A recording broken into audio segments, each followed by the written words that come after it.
एक टर्म हमारे पास that is a number of and the number of. आपके पास ये दो वर्ड्स हैं, a number of and the number of. अब जब भी आपके पास नंबर ऑफ से पहले आ आता है, अ नंबर ऑफ, इट मीन्स कि वो फॉलो करेगा प्लूरल वर्ब को। एंड अगर द आता है, द नंबर ऑफ, तो वो किस चीज़ को फॉलो करेगा? सिंगुलर वर्ब को। यहाँ पे सेंटेंस देख सकते हैं आप कि a number of women, a number of women, number of आ है, number of women are wearing long dresses. हमने यहाँ पे क्या यूज किया? आर, क्योंकि क्या आ रहा था? A number of. Same is case with next sentence. अगर द नंबर ऑफ आएगा तो वो सिंगुलर हेल्पिंग वर्ब को फॉलो करेगी, सिंगुलर मेन वर्ब को। द नंबर ऑफ डेज, अब यहाँ पे भी तो एस है ना, लेकिन स्टार्ट में क्या है? The number of until graduation is, यहाँ पे हमने क्या लगाया? Singular helping verb that is a number of and the number of. ये दो इंपॉर्टेंट वर्ड हैं, इनको आपने याद रखना है कि a number of always follow करता है सिंगुलर वर्ब को, a number of plural and the number of singular. अब एक और चीज़ है कि we use first form of verb plus I N G. First form of verb plus I N G use किया जाता है एज अ जेरेंट, या इसको आप नाउन भी कह सकते हैं। ठीक है, जब ये एक्ट करता है एज अ नाउन तो वो बन जाता है Geraint. For example, jogging is good exercise. अब जब आपके पास जेरेंट आएगा, Geraint is always singular. Geraint के साथ हम सिंगुलर हेल्पिंग वर्ब लगाते हैं। Jogging is good news, good exercise. And reading adventure novels pleases. अब रीडिंग देखें, रीडिंग एडवेंचर नॉवेल्स, यहाँ पे मेंशन क्या है? That is activity. एक्टिविटी का नेम क्या है? Reading, that is Geraint.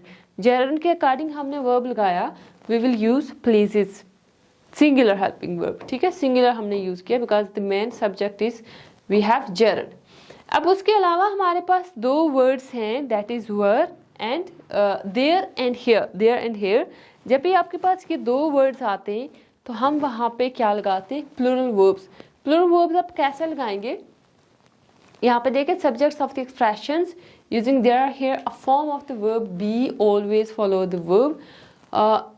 There were a pen, 2 books and a notebook on the table. अब there आपके पास आ गया, there helping verb क्या है? there were। there के बाद हमने helping verb लगाया were। there है, there is a list of topics at the end of the there is a list of the topics। अब देखिए वर्ब यहाँ पे देयर है, there is a list of topics. Topics आपने लगाए, यानी कि आपने कोई प्लूरल वर्ड सर्च करना after the helping verb. And here are the books that you order. Here क्या है? Here and are the books. It means कि जब भी आपके पास ये दो वर्ड्स आएंगे, you have to use the plural. Plural आप या तो नाउन लगाएंगे यहाँ पे, a list of topics, here are the books, Here is the money। Money क्या है? Money is always plural. Money भी हमारे पास प्लूरल है।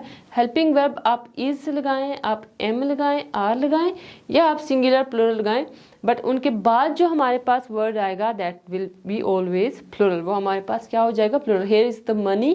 मनी क्या क्या हमारे पास अब? Plural.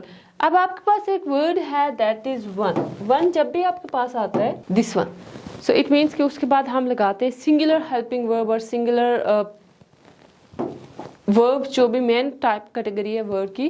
One of the bottles on the table contains, one है, उसके बाद आपके पास प्रपोजिशनल फ्रेज आ रहा है of the bottles. One of the bottles on the table contains, हमने वर्ब लगाना है according to the word, main word that is one. अच्छा, ऑनवर्ड ये आपके पास कुछ एक्सरसाइजेज हैं that how you can practise these rules. आपने इन रूल्स को प्रैक्टिस करना है। देखिए यहाँ पे क्या है? Feeding the words many people. Many people के बाद क्या आएगा? Other it can be pass और passes through memorial park every day. Everybody talk और टॉक्स। एवरीबॉडी के बाद मैंने आपको बताया था everybody is an indefinite pronoun and after indefinite pronoun we always use singular helping verb या सिंगुलर मेन वर्ब हम लगाते हैं। तो यहाँ से हम क्या सिलेक्ट कर लेंगे? Many people, pass, and everybody talk है, talk is plural. Everybody talks to mister Parsons and old man who. अब ओल्ड मैन क्या है? ओल्ड मैन इज सिंगुलर, उसके बारे में बात हो रही है। Who sits on a park bench, and उसी बंदे की बात हो रही है। And feeds the bed. अब ये आपका टास्क है, you have to complete this one. Complete करना आपने इसको कि कैसे हम जो रूल्स आपने ऑलरेडी रीड किए, by applying that rules how you can fill this passage, या इस एक्सरसाइज को आप कैसे कर सकते हैं। Thank you so much.